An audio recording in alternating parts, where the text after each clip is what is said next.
Warahmatullahi wabarakatuh.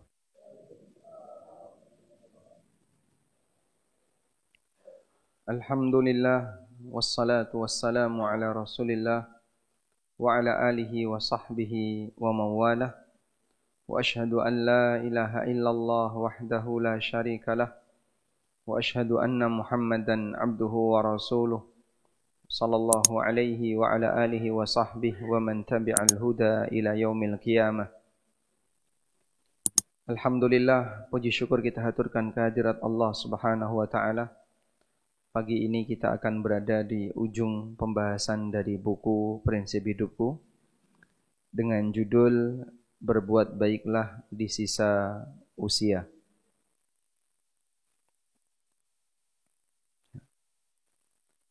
Kita berharap kepada Allah Subhanahu wa taala, semoga Allah Subhanahu wa taala memberikan banyak manfaat dari apa yang kita pelajari, dan sekiranya ada hal baik yang bisa dibagikan kepada orang lain, silahkan Anda bagikan. Mudah-mudahan kita sama-sama dalam estafet menyebarkan kebaikan. Pertama kita bahas terlebih dahulu berkaitan dengan ujung usia. Tidak ada satupun manusia yang tahu kapan dia akan meninggal. Sehingga definisi sisa usia adalah apa yang kita alami saat ini, itulah sisa usia. Nah, karena nggak ada kuburan yang bertuliskan khusus 60 tahun ke atas. Sehingga nggak jaminan yang sekarang lebih muda berarti dia matinya lebih lama. Dan sebaliknya. Demikian pula tidak ada satupun manusia yang tahu apakah nanti dia bisa mendapatkan husnul khatimah atau sebaliknya. Sementara penilaian baik dan buruknya seorang hamba ditentukan di akhir hayatnya. Sebab orang yang hidup gak jaminan selamat sampai mati. Sekarang mungkin dia rajin ibadah. Apakah nanti dia bisa rajin ibadah sampai mati? Wallahu a'lam.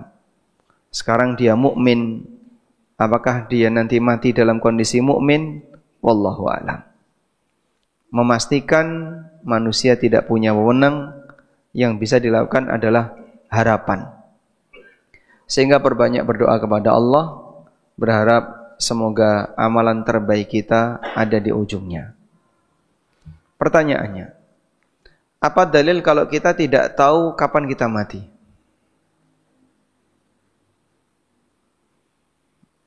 Gak usah pakai dalil, Pak. Realita di lapangan gak ada yang tahu. Ayat yang menyebutkan tentang mafatihul ghaib, 5 hal yang disebut oleh Nabi SAW sebagai kunci hal yang gaib. Apa saja itu, Pak? Di akhir dari surat Luqman. Innallaha indahu ilmus sa'ah wa yunazzilul ghaitha wa ya'lamu ma fil arham wa ma tadri nafsun madza taksibu ghadan wa ma tadri nafsun bi ayyi ardin tamut innallaha alimun khabir. Di akhir dari surat Luqman. Innallaha indahu ilmus sa'ah. Sesungguhnya Allah hanya di sisinya, dialah satu-satunya yang memiliki pengetahuan tentang ilmus sa'ah. Kapan kiamat? Kapan kiamat itu rahasia Allah. Tapi tanda kiamat sudah diberitahukan oleh Allah. Sehingga ada sebagian tanda kiamat yang sudah terjadi. Ada yang dari dulu sudah terjadi dan sampai sekarang terus masih terjadi. Dan ada tanda hari kiamat yang belum terjadi. Contoh tanda hari kiamat yang terus menerus terjadi, menyebarnya praktek riba, perbuatan zina, banyaknya pembunuhan dan seterusnya. Seringnya terjadi gempa bumi. Wa yunazzilul ghaitha, dan Allah lah zat satu-satunya yang tahu kapan hujan itu turun, di mana hujan itu turun. Wa ya'lamu ma fil arham, dan Allah satu-satunya yang tahu apa yang ada dalam rahim. Tapi sekarang kan ada USG, Pak. Bahkan 3 dimensi, bisa ngerti gerakan bayi. Ya, secanggih apapun mesin USG, dia tidak bisa mengetahui takdirnya bayi. Nah, bayi ini punya takdir nggak? Ditetapkan oleh malaikat. Coba di USG itu ajalnya berapa tahun? Tidak ada mesin USG yang tahu. Wa ma tadri nafsun madza taksibu ghadan, dan tidak ada satupun jiwa yang tahu besok dia akan melakukan apa. Kita hanya bisa berencana, tapi realitanya besok wallahu a'lam. Apakah pasti terlaksana atau tidak? Tidak ada yang tahu. Wa ma tadri nafsun bi ayyi ardin tamut, dan tidak ada satupun jiwa yang tahu di mana dia akan mati. Nah, yang dinyatakan oleh Allah dalam ayat ini, akhir dari surat Luqman. Allah Subhanahu wa taala mengatakan bahwa manusia tidak tahu di mana akan mati. Baik.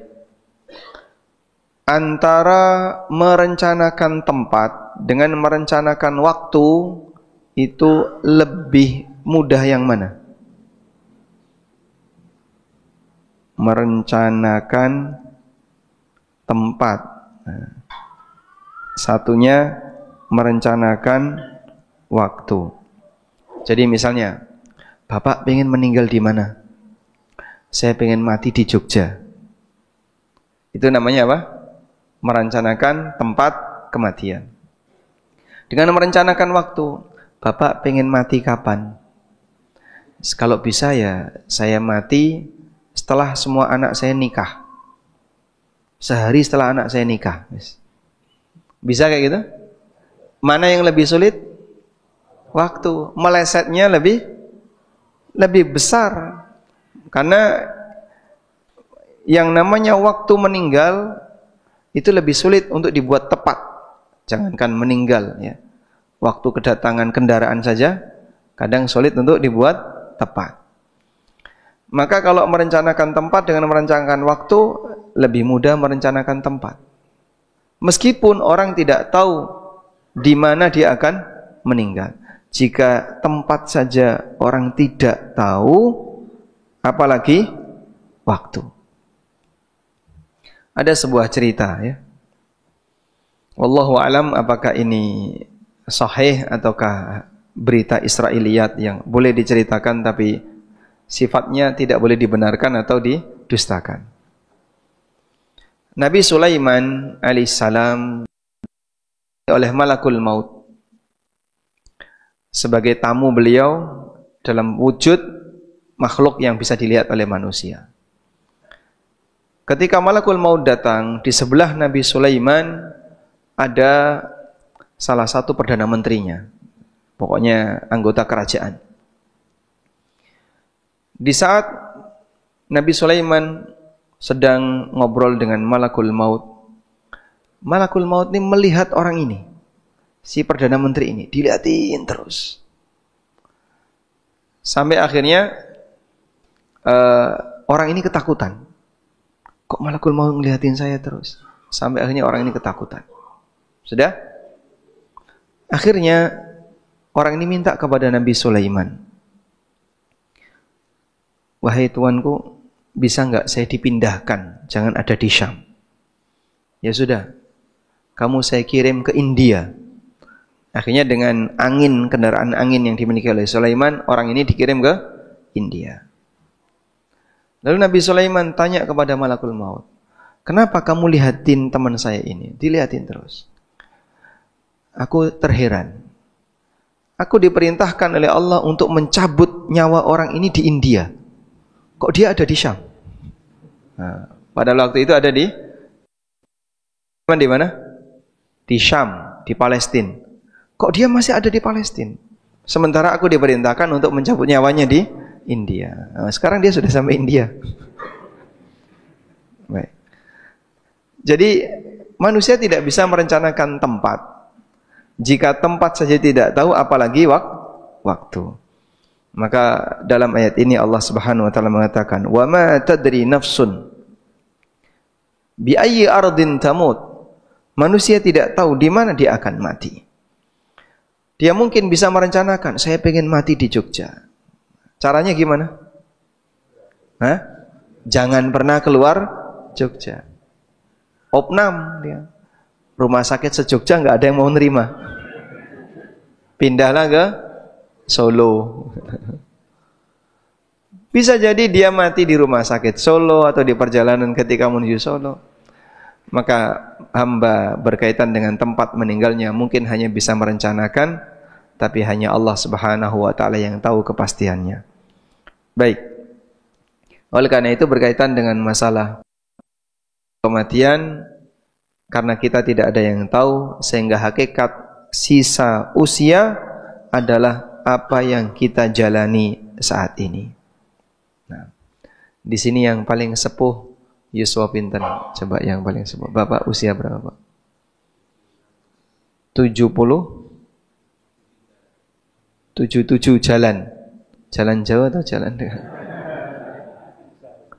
Masya Allah. 77 jalan. Bapak sebelahnya usia berapa?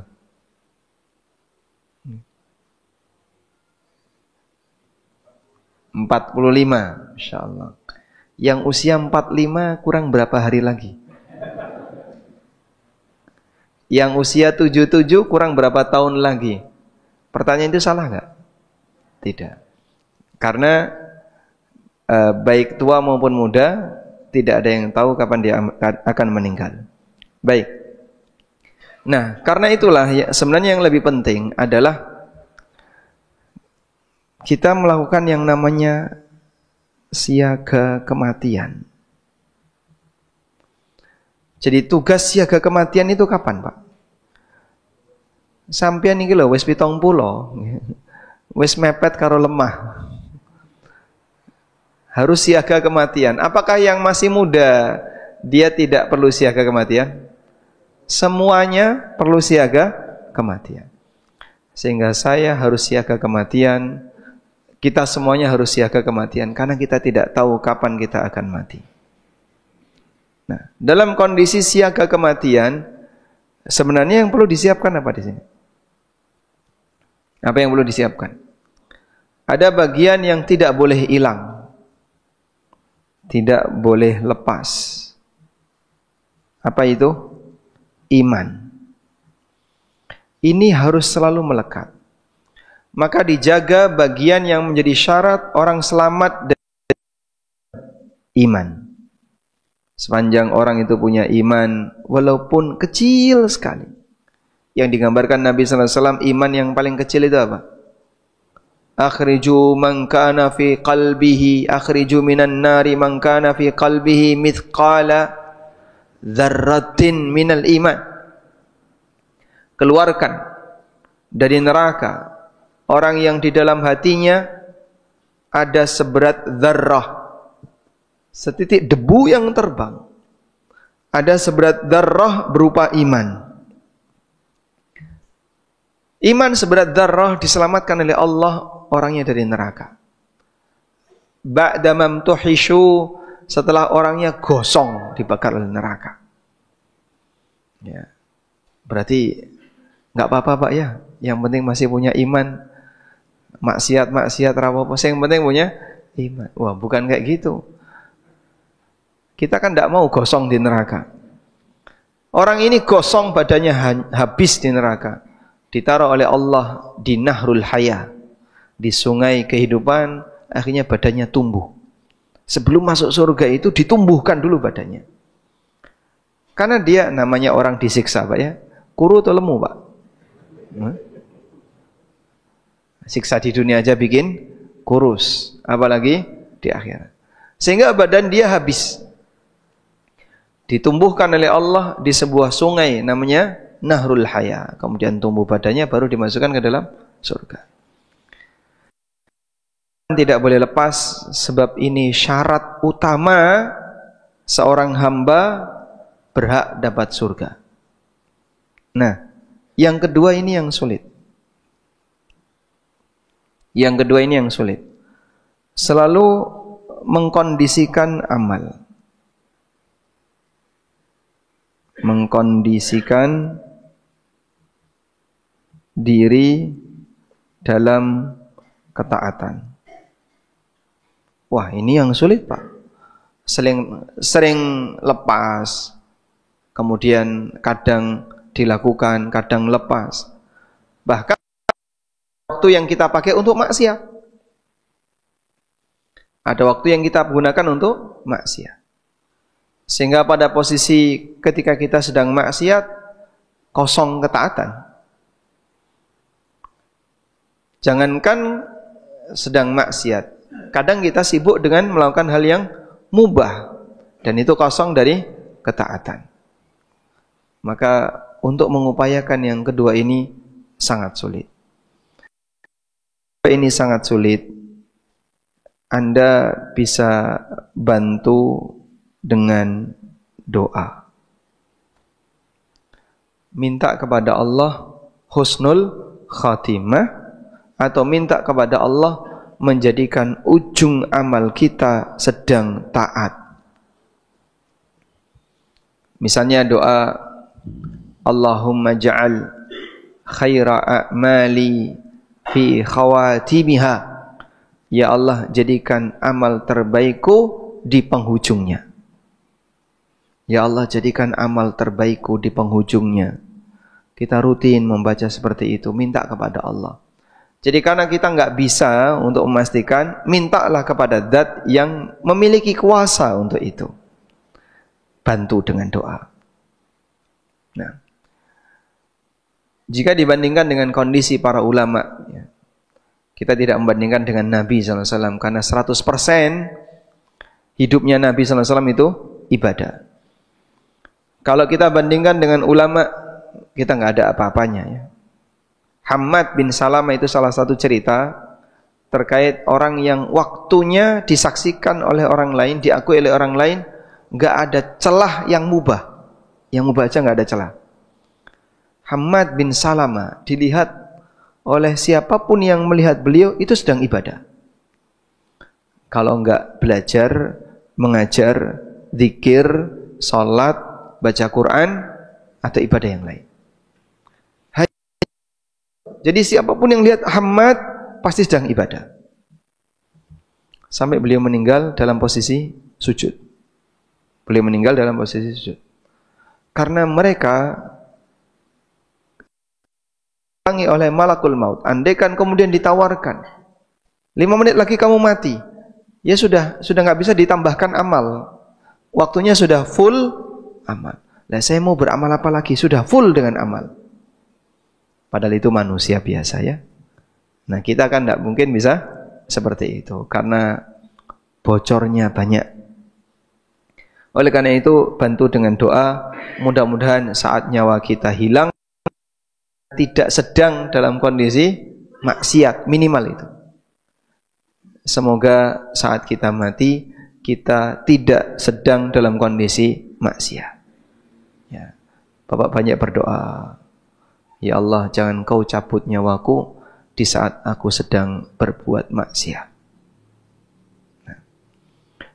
Selanjutnya, dalam kegiatan ketika orang siaga kematian, maka bagian yang tidak boleh lepas berupa iman ini dijaga dengan cara jaga apa? Dengan cara jaga tauhid.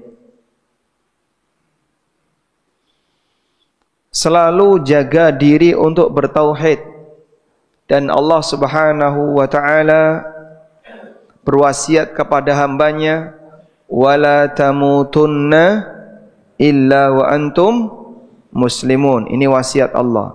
Qala ta'ala, Allah taala berfirman, wala tamutunna illa wa antum muslimun.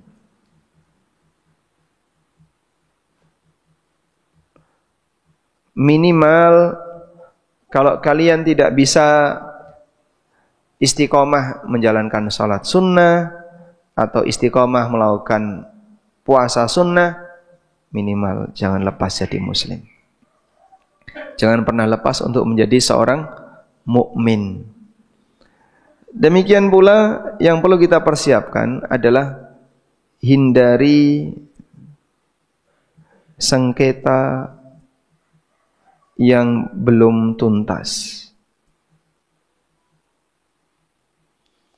Sehingga kalau punya masalah dengan orang lain, jangan lama-lama ya. Nanti jangan-jangan kita sedang masalah mati. Nah, itu kan nanti lanjut di mana, Pak? Lanjut di akhir. Iki durung beres, mati. Ya sudah, kamu akan lanjut di akhirat. Karena ada banyak orang misalnya ego dia itu membuat dia keberatan diislah, diakurkan dengan orang yang punya masalah dengan dia. Aku kudune kono sing njaluk pangapura, aku ra salah. Nah, sing kono ya padha. Lah awakmu sing kudu njaluk sepura, aku ra salah. Baik, kamu enggak salah. Apa salahnya minta maaf? Nah, apa salahnya minta maaf? Ini kan ngaku enggak salah. Yang ini ngaku enggak salah. Terus apa salahnya minta maaf? Tertahan dengan sombongnya. Manusia itu sombongnya muncul saat emosi. Kalau lagi santai, tenang, melu kajian seperti ini, nggak ada sombongnya, Pak, nggak muncul. Kita masing-masing kan punya sifat sombong ya. Besar kecilnya tergantung karakter orang kan. Jadi kita punya sifat sombong, meskipun ada yang kecil, ada yang besar. Dan itu membesar saat emosi. Sombongnya iblis kelihatan saat kapan? Bukan saat ibadah bersama malaikat. Sebelum Adam diciptakan, iblis itu ahli ibadah. Nggak kelihatan. Begitu emosinya muncul karena ada makhluk baru, tapi malah dia disuruh hormat sama makhluk baru itu, emosi dia. Sombongnya muncul. Kelihatan. Makin membesar.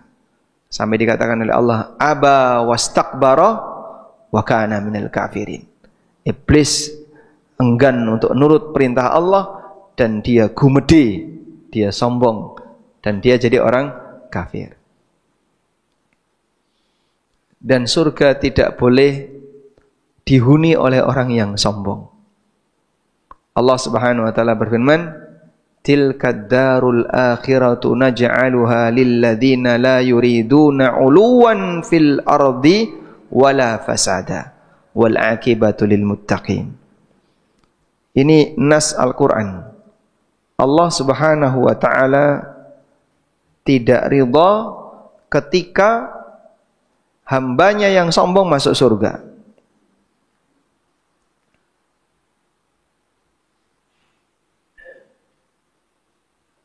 Demikian ayatnya. Di surat Al-Qasas ayat 83, Allah Ta'ala berfirman, tilkad darul akhiratu naj'aluha lilladzina la yuriduna 'uluwan fil ardi wala fasada. Itulah negeri akhirat. Maksudnya surga. Naj'aluha, kami jadikan, lilladzina, bagi orang-orang yang la yuriduna 'uluwan fil ardi, tidak punya keinginan untuk bersikap sombong di muka bumi, wala fasada, atau berbuat kerusakan di muka bumi. Wal akibatu lil muttaqin, dan akibat yang baik akan didapatkan oleh orang yang bertakwa. Maka waspada dengan penyakit ini, terutama dikala sedang emosi. Nah, lagi tegang sama saudara, lagi tegang sama siapa lagi, tetangga atau sama teman ya. Yang muncul apa? Sombong ini. Dia merasa lebih baik sehingga nggak mau minta maaf. Yang satunya juga sama, akhirnya jutaan sampai mati. Dia bermusuhan sampai mati. Nah, itu tolong disegera. kan? Karena kalau sampai dibawa mati, urusannya lanjut di akhirat. Baik. Apalagi yang berbahaya adalah ketika sifat sombong itu dibawa mati. Karena Nabi SAW mengatakan, la yadkhulul jannata man kana fi qalbihi mithqalu dzarratin minal kibri. Tidak akan masuk surga orang yang di dalam hatinya ada rasa sombong walaupun seberat dzarrah. Coba ini kita baca hadisnya.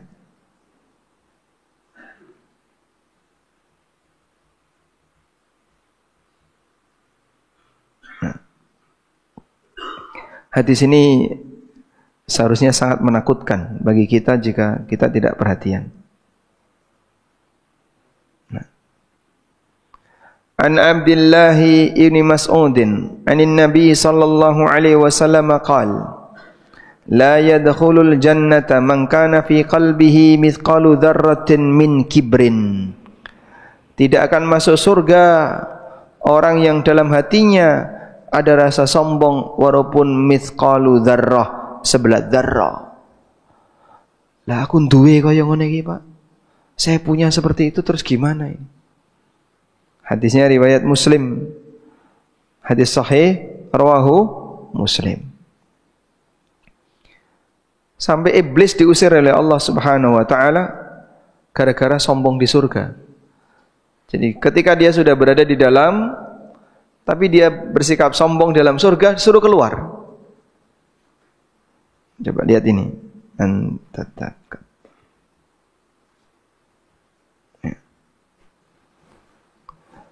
Ketika Allah Subhanahu wa taala bertanya kepada iblis, qala ma mana'aka alla tasjuda id amartuk. Allah berfirman, apa yang menghalangimu? Kenapa kau tidak mau sujud ketika aku perintahkan? Qala, iblis meremehkan Adam karena asal penciptaannya. Ana khairum minhu, khalaqtani min narin wa khalaqtahu min tin. Aku lebih baik daripada Adam. Lebih baik karena apa? Kau ciptakan aku dari api, sedangkan kau ciptakan dia dari tanah. Qala, Allah berfirman, fahbit minha, keluar kau dari sini. Fama yakunu laka an tatakabbara fiha. Kamu tidak boleh bersikap sombong di dalam surga. Yang surga kok sombong, kon metu. Di surga masih sombong, suruh keluar. Fakhruj, keluar kamu. Innaka minas sagirin. Kamu makhluk yang hina. Sehingga yang terbiasa sombong di dunia, kemudian itu belum terobati, bahaya ya. Bisa jadi penghalang terbesar bagi dia untuk bisa dapat surga. Nah tadi, sombong itu salah satunya ini. Ketika emosi sombong manusia muncul, muncul sombong. Terus pokoknya aku yang bener, kabeh iki salah. Nah itulah posisi ketika muncul sombong pada diri manusia saat emosi. Karena itu kenapa kita dilarang la taghdab, jangan marah. Jangan marah itu artinya apa? Aku ra iso, marah itu metu dhewe kayak Pak. Namanya marah itu kan keluar sendiri, Pak.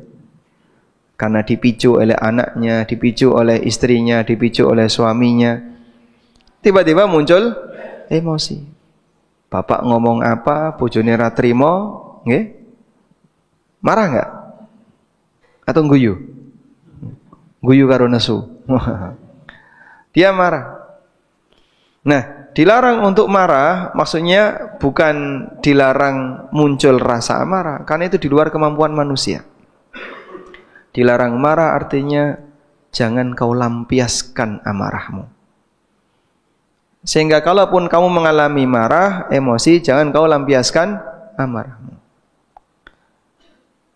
Dan melampiaskan amarah itu salah satu wujud dari kesombongan. Aku ora trimo, pokoke kudu ngene. Lah arep diapakno? Nek iso tak beleh. Wah. karena dia marah sama ayamnya ya. Dia cari di mana ayamnya mau disembelih. Nih. Baik, kita lanjutkan. Dengan menghindari sengketa, mudah-mudahan ya, kalau kita mati dalam kondisi ini targetnya adalah mati dalam keadaan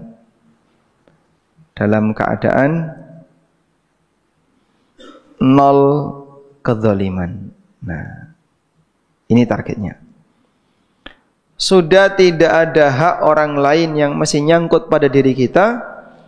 Sudah tidak ada sengketa yang masih belum selesai. Semuanya sudah beres. Sebelum kita tinggal mati, di mana kita tidak akan kembali. Dalam keadaan nol kezaliman. Jangan sampai sakit hati di bawah mati. Ada nggak Pak orang yang mati kalau loro hati? Banyak. Bahkan itu sampai diungkapkan dalam wasiatnya. Saat durungnya mati itu dia mencela anaknya. Aku ratrimo nih. Si kai aigo nanti untuk warisan. Akhirnya dia berwasiat. Aku wasiatkan hartaku sekian untuk ini, untuk ini, untuk ini. Dintekno sebelum mati. Nah, wasiat ini namanya wasiat diror, dan itu dosa besar. Dan itu termasuk dosa besar. Nabi SAW pernah mengingatkan tentang diror.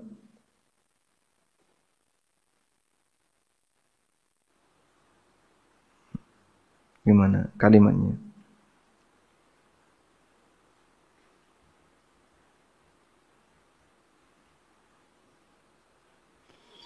Ada orang yang beribadah kepada Allah Ta'ala selama 60 tahun.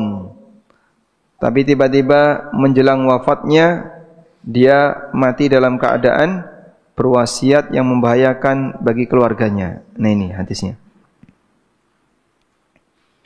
Rasulullah Sallallahu Alaihi Wasallam pernah bersabda seperti ini. Dari Abu Hurairah radhiyallahu anhu, Nabi Sallallahu Alaihi Wasallam bersabda, Inna rajula la ya'malu wal mar'ata bi ta'atillah sittina sanatan. Ada orang yang dia beramal ketaatan, ada orang yang dia melakukan ketaatan kepada Allah selama 60 tahun. Tsumma yahduruhumal maut. Kemudian ketika sudah mendekati kematian, beribadah selama 60 tahun itu berarti umurnya berapa? 75. Kan tidak mungkin lahir terus ibadah kan? Beribadah selama 60 tahun berarti umurnya anggaplah tambah 10 tahun. Dia umur 10 tahun sudah mulai ibadah. Berarti umurnya kurang lebih 70 tahun. Ada orang yang dia beribadah kepada Allah sampai umur. Tsumma yahduruhumal maut. Kemudian ketika sudah mendekati kematian, fayudarrani fil wasiyah, dia menyampaikan wasiat yang merugikan ahli waris. Fatajibulahu mannar, maka orang ini wajib masuk neraka. Jadi ibadah dia selama 60 tahun tadi tertutupi dengan emosi di akhir hayat. Emosi di akhir hayat ini sampai membuat dia berwasiat untuk merugikan ahli waris. Benci sama ini, benci sama ini, benci sama ini. Kebencian dia itu masih diluapkan menjelang wafat. Yang seharusnya wis topa bapak itu sudah berada di ujung. Seleh nih, Pak. Ya sudahlah, seleh nih, Pak. Ditaruh saja itu masalah. Enggak usah tegang-tegangan kayak dulu waktu masih muda. Sudah bukan waktunya lagi. Karena jenengan mau pulang untuk selamanya. Sehingga ngapain masih rebutan urusan dunia, padahal sebentar lagi dia mau meninggalkan dunia untuk selamanya. Nah, aku ratrimo. Aku ratrimo. Rasek ratrimo itu menjelang wafat terima itu sampai menjelang kematian. Nah, yang kayak gini kan bahaya, Pak. Apalagi sama keluarganya sendiri. Ada orang mati dalam keadaan sakit hati sama istrinya. Ada? Ada orang yang mati dalam keadaan sakit hati sama anaknya, sakit hati sama saudaranya, rebutan sawah, rebutan omah, rebutan lemah. Sampai menjelang wafat terbawa emosi itu. Terus ngomong yang enggak. Wes kayak ra usah dikai ya. Itu enggak usah dikasih. Aku berwasiat nanti kalau aku mati fulan si A cuman dikasih sekian, kasih sedikit kan. Padahal itu anaknya. Baik. Wallahu alam. Selanjutnya, Nabi SAW mengingatkan kita. Di buku kita sebutkan ya. Innamal a'malu bil khawatim. Sesungguhnya amal itu ditentukan oleh ujungnya. Amal itu ditentukan oleh ujungnya.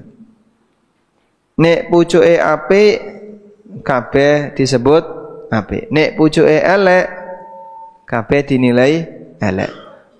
Karena amal itu dilihat dari ujungnya. Hadis riwayat Bukhari. Sebagai hamba Allah, kita hanya bisa berharap dan berusaha. Dengan banyak mohon taufik kepada Allah dan berusaha memperbaiki diri di sisa usia. Dan ini yang utama, mohon taufik.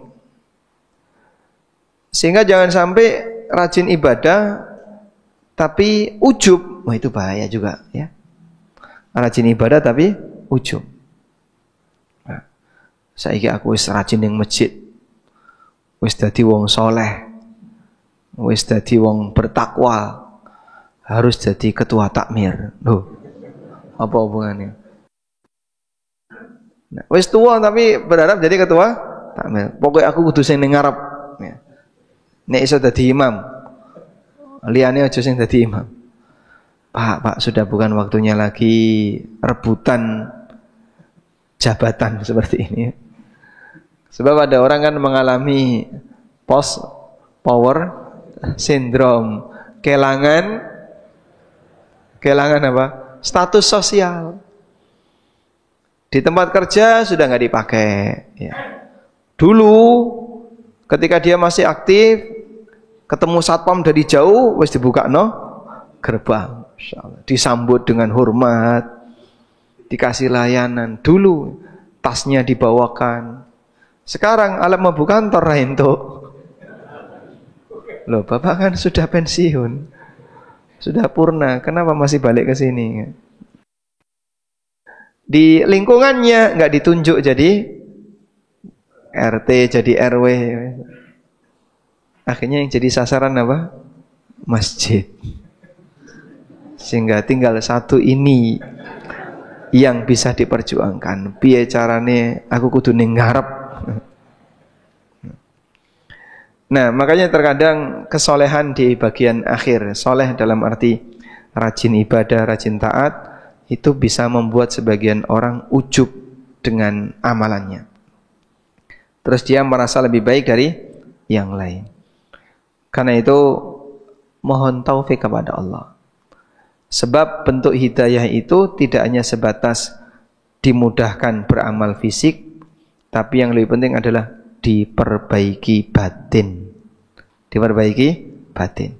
Kalau hatinya diperbaiki oleh Allah, sehingga hatinya semakin terisi dengan iman, semakin terisi dengan takwa, menghadapi kematian itu lebih menenangkan. Wallahu a'lam. Baik, insyaallah lanjutannya akan kita baca di pertemuan berikutnya. Wassallallahu ala nabiyyina Muhammadin wa ala alihi wa sahbihi wasallam.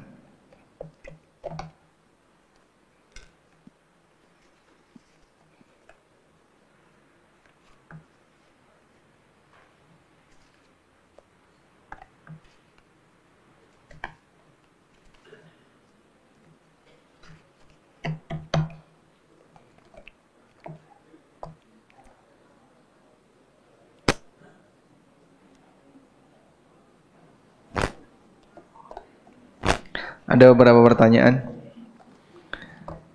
Pertanyaan yang pertama, Assalamualaikum. Waalaikumsalam. Apakah ada doa yang dibaca khusus sebelum salam?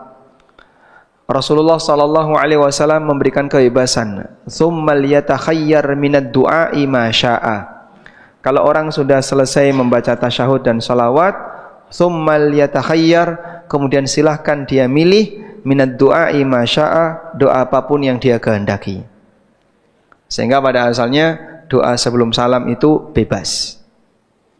Namun Nabi SAW mengajarkan beberapa doa khusus sebelum salam yang itu bisa kita tiru.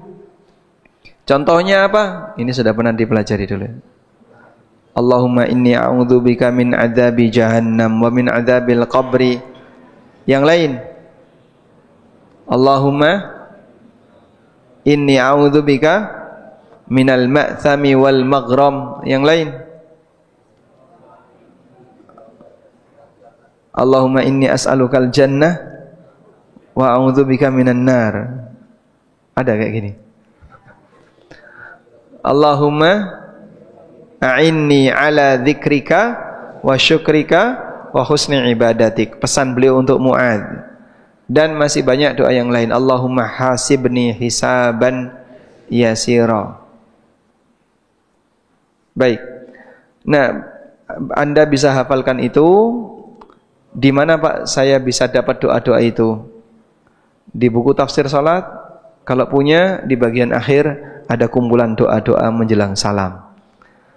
Bisa juga Anda baca di buku sifat salat Nabi sallallahu alaihi wasallam. Dan masih banyak buku doa yang lain.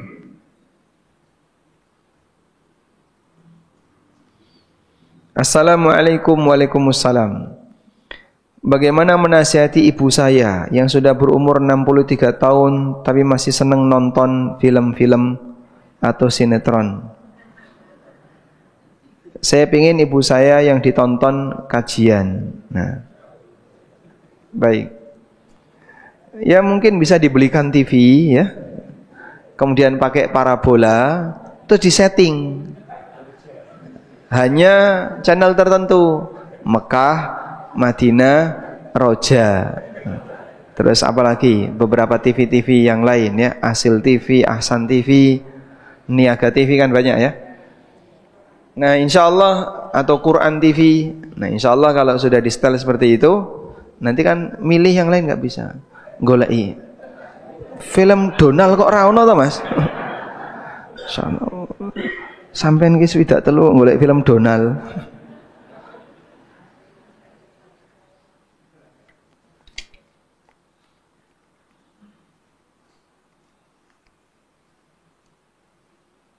Gimana?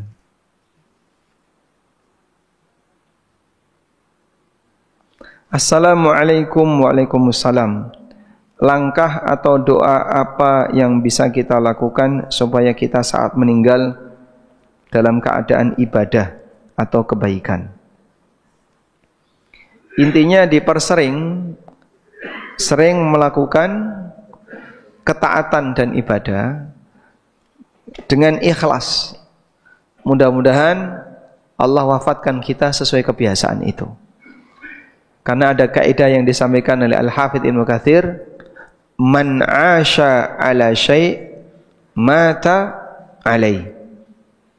Siapa yang punya kebiasaan hidup tertentu, maka dia akan mati sesuai kebiasaan hidupnya. Nah, kebiasaan itulah yang dia senangi. Bisa jadi ada orang yang beribadah, ya dia beribadah, tapi senang dolanan manuk.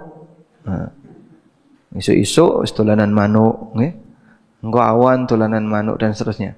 Yang dia senangi itu akan lebih rutin, lebih banyak. Walaupun dia ibadah. Nah terus gimana Pak? Nah coba rasa cinta Anda itu digeser.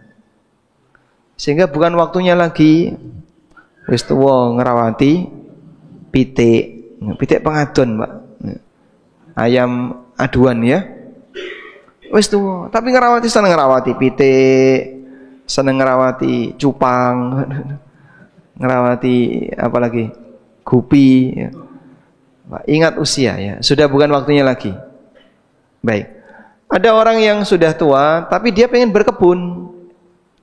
Saya pengen banyak berkebun. Gue wis tua, aku pengen berkebun. Terus berkebun, malah seneng wit-witan.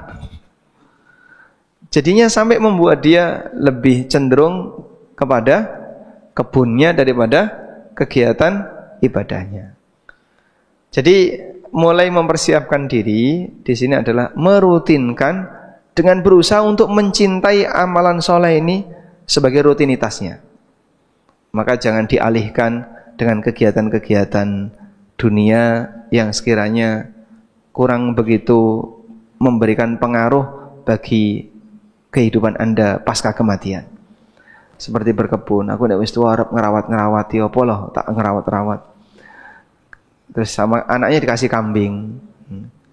Malah sibuk ngarit, golek pangan. Nah.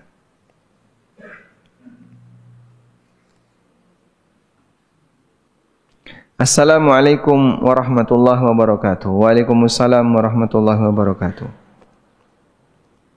Saya pernah memiliki tanah yang berdampingan dengan seorang yang dikenal mafia tanah. Suatu hari tanah yang saya miliki saya jual kepada orang lain dan telah balik nama dengan pemilik yang baru. Setelah beberapa tahun tanah tersebut diklaim dan dikuasai serta dibuatkan surat tandingan. Pemilik baru meminta saya mengembalikan uangnya. Apakah saya termasuk dolim apabila tidak menyetujui permintaannya? Yang jadi pertanyaan adalah sejak kapan klaim adanya surat baru itu dilakukan? Kalau klaim itu ada surat baru yang dilakukan oleh si mafia tanah tadi, itu terjadi sebelum Anda akad dengan pembeli, berarti cacat itu sudah ada sebelum transaksi. Anda yang bertanggung jawab. Karena surat baru ini ada sebelum transaksi. Kalau surat baru ini ada setelah transaksi, berarti dia tanggung jawab pembeli. Ibarat Bapak sudah nyerahkan barang, setelah barangnya dibawa oleh pembeli, rusak. Berarti yang nanggung kerusakan siapa? Pembeli. Kecuali kalau barangnya belum Bapak serahkan, kemudian barang itu mengalami kerusakan. Saat barang itu mengalami kerusakan, kemudian Bapak jual, maka pembeli punya hak untuk minta ganti rugi atau pembatalan akad. Sehingga status tanah ini ada sisi cacat, yaitu aib, maka perlu dilihat aibnya itu aib sejak kapan, apakah sebelum transaksi atau setelah transaksi.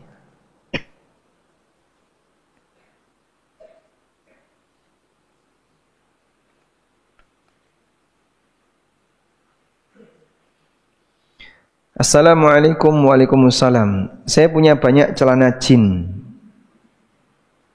Ada jin biru, ada jin blue jin. Berbagai merek ya. Setelah saya ngaji, lingkungan pengajian sepertinya aneh dengan pakaian blue jean. Apakah pakaian tersebut itu memang harus dihindari? Karena kalau saya pakai ke masjid atau kajian, perasaan saya banyak yang lirik. Padahal sudah saya potong. Kemungkinan dia pingin dengan apa yang dilirik.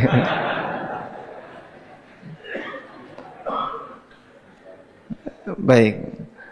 Ya, kalau nggak ketat, tidak masalah. Kalau tidak ketat, batasan ketat itu ketika Bapak berdiri, ketat. Tapi kalau dipakai rukuk, sujud ketat, ya semua ya ketat. Sarung pun dipakai sujud, ketat. Karena kan pakaian itu ketarik. Pakaian di zaman Nabi sallallahu alaihi wasallam itu seperti pakaian orang ihram. Pakaian orang ihram ketat nggak? Hah? Pakaian orang ihram. Kalau dipakai rukuk dan sujud, ya tetap ketat. Karena ketat yang dimaksud bukan di posisi rukuk dan sujud, tapi ketika posisi normal. Sehingga kalau Bapak berdiri jinnya mepet, ya. Celana jeans tadi mepet, ketat dengan kaki, ya seperti ini yang tidak boleh. Sehingga Bapak cari misalnya orang yang kakinya lebih kecil daripada Bapak, ya. Kasihkan ke dia, insya Allah dia ini tidak ketat. Tapi kalau tidak ketat, tidak masalah.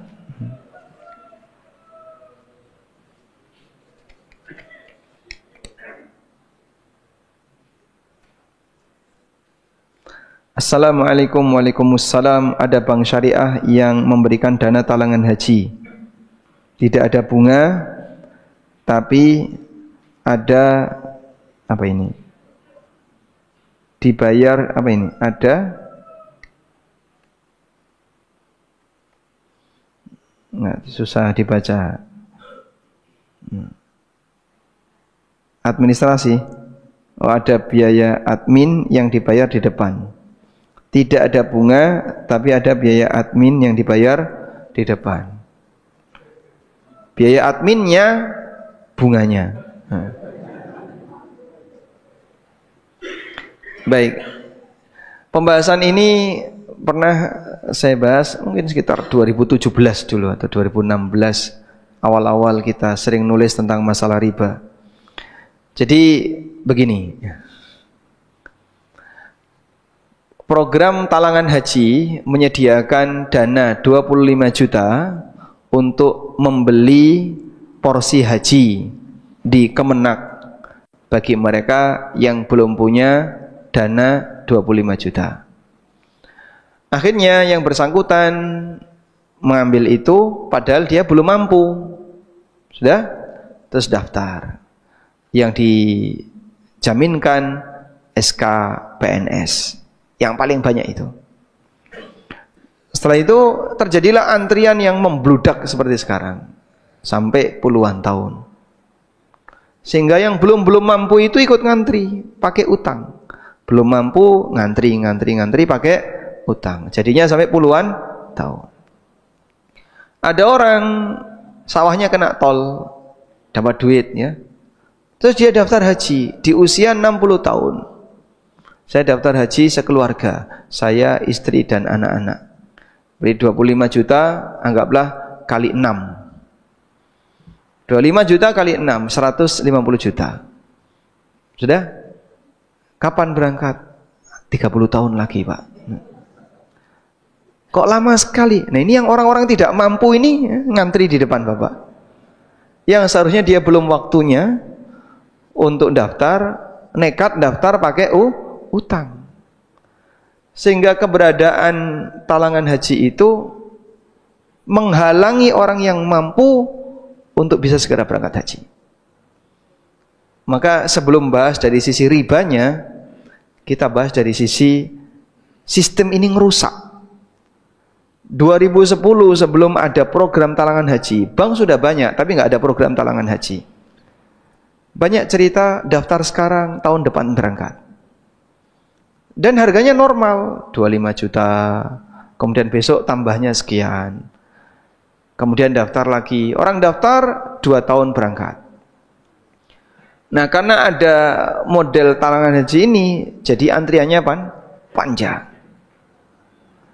Maka dia menciptakan sebuah sistem yang menghalangi orang untuk bisa segera berangkat. Akhirnya karena orang merasa kelamaan, beralihlah ke haji plus.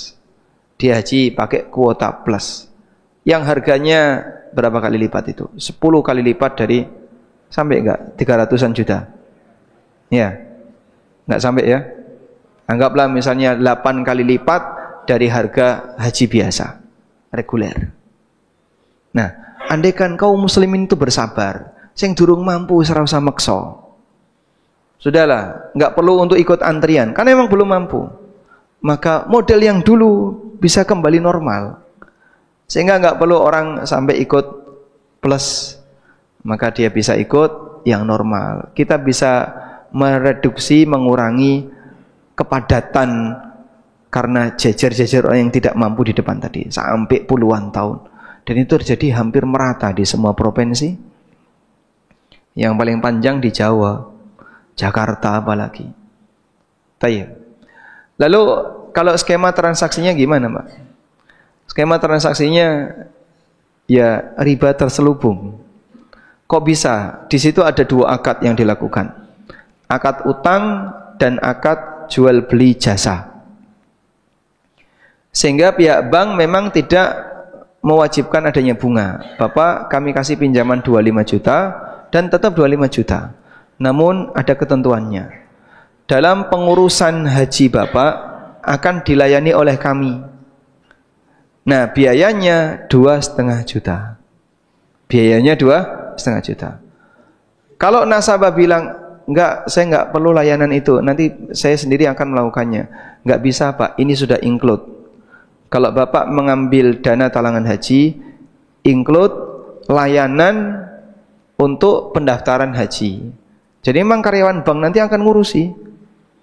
Kalau misalnya saya urusi sendiri, enggak bisa. Karena itu jadi satu. Nah, ini berarti menggabungkan antara dengan jual beli jasa. Dan dalam hadis dari Abdullah bin Amr bin As, Nabi SAW pernah mengatakan, la yahillu salafun wa bai'. Tidak halal utang digabung dengan jual beli. Tidak halal utang digabung dengan jual beli, transaksi utang plus disyaratkan jual beli jasa. Nah, ini yang tidak boleh. Kalau Bapak daftar tanpa talangan, itu ngurusi sendiri. Dan saya pernah ya, daftar reguler, datang ke bank, kemudian dikasih bukti pembayaran, terus saya berangkat sendiri ke kantor Kemenak, kemudian sampai sana nunjukkan foto, selesai. Nah, bank minta yang ngurusi ini mereka, sehingga dari situ mereka punya hak biaya jasa. Nah, biaya jasanya itu 2,5 juta. 2,5 juta dari 25 juta apanya? 10%. Itulah yang Anda maksud tadi ya. Ada admin tapi tidak ada bunga.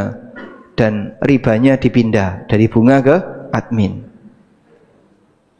Jadi sama-sama tidak boleh. Wallahu a'lam. Baik, demikian. Semoga yang kita bahas ini bermanfaat. Wassallallahu ala nabiyyina Muhammadin wa ala alihi wa sahbihi wa sallam.